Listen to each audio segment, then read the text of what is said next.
হয় চাওক মানৱতাৰ সহায়ৰ উৎকৃষ্ট নিদৰ্শনৰ কথা যদি মনত পেলাবলগীয়া হয় তেতিয়াহ'লে ইতিহাসৰ পাতত সোণালী আখৰেৰে লিখা থাকিব উজনি অসমৰ তিনিখনকৈ জিলাত যি মহাপ্ৰলয় হৈছিল সেই সময়ত সমগ্ৰ দেশে যেনেধৰণে সহায় কৰিছিল মানৱতাৰ সেয়া উৎকৃষ্ট নিদৰ্শনৰ প্ৰতিটো আখৰ সোণালী আখৰেৰে লিখা থাকিব।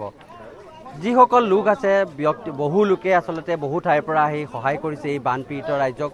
কোনোবাই যদি ধন টকা পইচা দি সহায় কৰিছে, কোনোবাই খাদ্য সামগ্ৰী দি সহায় কৰিছে, আৰু যাৰ একো নাই তেওঁলোকে শ্ৰমদান কৰি হ'লেও এই বন্যাত্য ৰাজ্যক সহায় কৰিবলৈ আগবাঢ়ি আহিছে।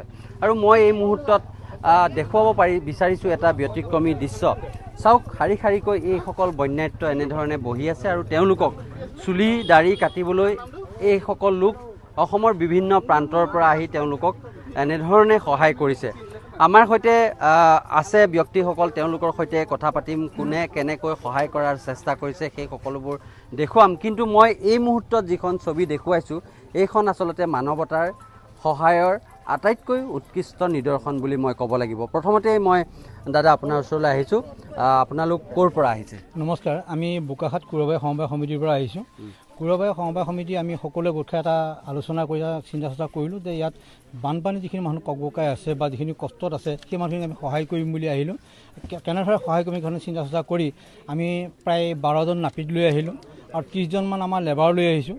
আৰু আমি 500 মানুহক কুৰবাই সমবায় সমিতিয়ে ভাত বনাই আমি ইয়াতে খুৱাম বুলি আমি ইয়ালৈ আহিছোঁ।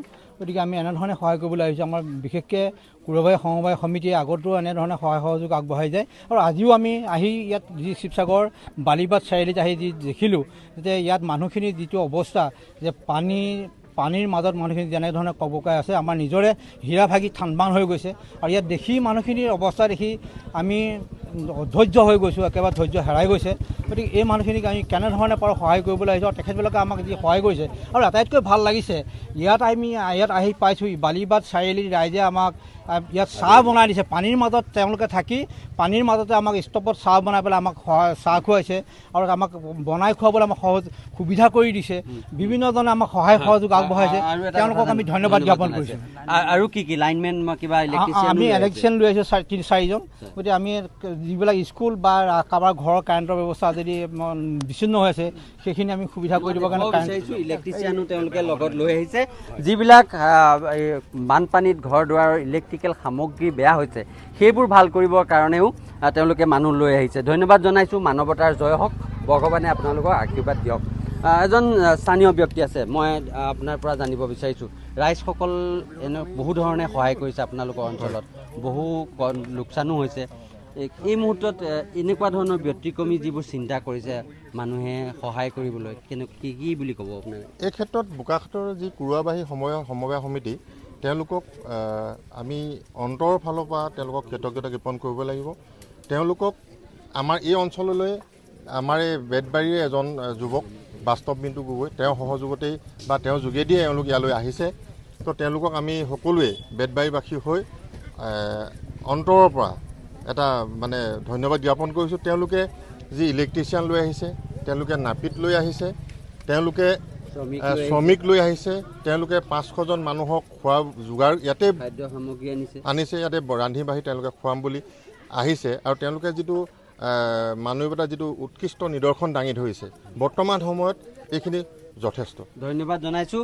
আৰু মই ক'ব লাগিব আচলতে সমগ্ৰ অসমবাসী ৰাইজে এই যি বানাক্ৰান্ত ৰাইজক সহায় কৰিবলৈ আগবাঢ়ি আহিছে সেয়া আচলতে ভাষাৰে ধন্যবাদ দি শেষ কৰিব নোৱাৰি। বন্যাত্য ৰাইজৰ মাজত এতিয়া কেৱল মাত্ৰ খাদ্য সামগ্ৰীৰ অভাৱ নহয়, তেওঁলোকৰ 100 এবুৰি সমস্যাই এইসকল বানাক্ৰান্তক আগুৰি ধৰিছে। আৰু সেই প্ৰতিটো সমস্যা সমাধানৰ কাৰণে অসমৰ লগতে ৰাজ্যৰ বিভিন্ন ৰাজ্যৰ পৰা লোকসকল আহিছে আৰু তেওঁলোকক সহায় কৰিবলৈ এনেধৰণে চেষ্টা অব্যাহত ৰাখিছে।